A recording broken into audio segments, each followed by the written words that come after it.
Good morning and welcome back. Full House star Lori Loughlin is out on a $1 million bond, and she's just one of the high-profile parents charged in the massive college bribery scheme that has also her fashion designer husband and fellow actress Felicity Huffman looking at very serious charges.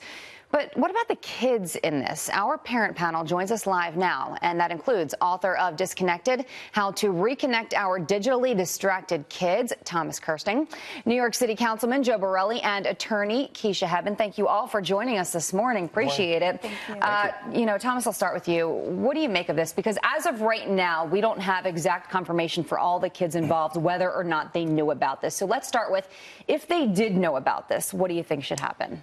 Well, I mean, if the kids know about this, first of all, that's really the parents' fault, that they led them down this road. And in the opening lines of this segment, we talked about the kids really being the victim, and they are. And the problem societally that I see from working at a high school and as a private practice therapist is that there's so much pressure on kids nowadays to get into these blue-chip colleges, and it's one of the reasons why we're seeing so much anxiety and problems. You know, I can tell you that from having worked in a high school for so many years.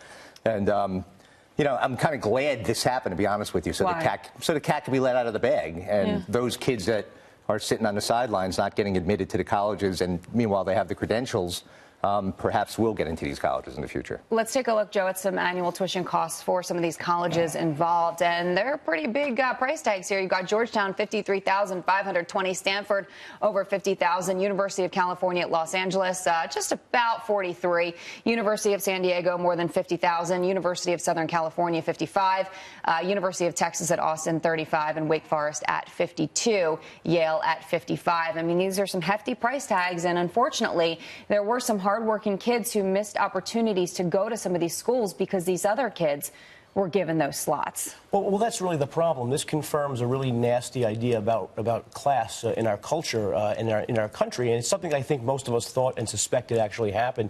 I mean, you look at some of those colleges, and they're elite based on the reputation of their student body, and the unfortunate thing for the other students that go to those schools, whether they made them or not because of this whole controversy, is that now the idea of whether these schools are that elite, that worth the money, are even called into question. That's sad. Yeah, it is sad. Let's take a look at the statement here from USC that came out, and it says, we are going to conduct a case-by-case review for current students and graduates that may be connected to the scheme alleged by the government. We will make informed, appropriate decisions once those reviews have been completed. Some of these individuals may have been minors at the time of their application process.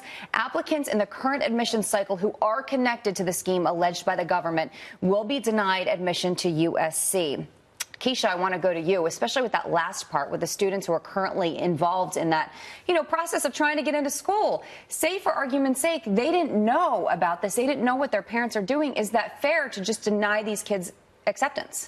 Well, I think that if they didn't know, there's two parts. So whether they should continue to be in the school, unfortunately, I think they should not. If they do not have the qualifications, they cannot score high enough on the SAT or the ACT, and do not have the grades. So it's fair is fair, because there's a criteria that everyone must follow. But I do disagree with the children being victims if they knew about it, because you would know if you didn't score high enough on the SAT, and you would know if you're not an athlete for the coach to be paid money to say, okay, this person deserves, or we're recruiting this student, knowing that it's not true.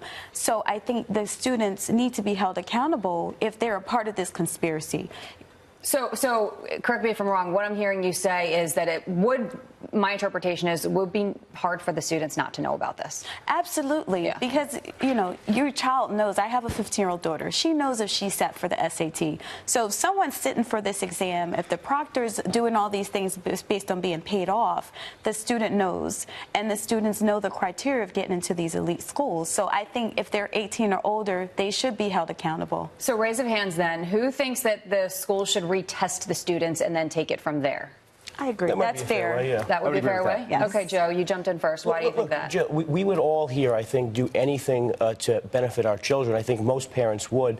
But when it starts to cross the line of criminal activity, most rational parents should start to realize that doing these things is actually not benefiting the child, and you wouldn't go to this length. I think some of these kids, the children of such wealthy people would have been just fine if they went to less elite schools that they could actually have earned their way into. And the big, let me just jump in real quick. So the other big overlapping problem here is let's assume these kids, some of them did know about this. What are we teaching them in terms of their character and their ethics, which are, as far as I'm concerned, two of the most important things that there are that human beings can have. Yeah, that's true. And final word is what do we tell our kids now? What do we go home and say, okay, you know, this is a teaching moment for everybody because the whole world is watching? Right. Well, I had the discussion with my daughter last night, and I said, as you know, hard work pays off, and you do not make your way by cheating. And unfortunately, there are people who do that. But look, they got caught, and now their careers are pretty much ruined. So it's not worth it. All right. Thank you all for joining us this morning. Very good discussion. We appreciate it. Joe, Thomas, and Keisha, have a good one, guys. You too.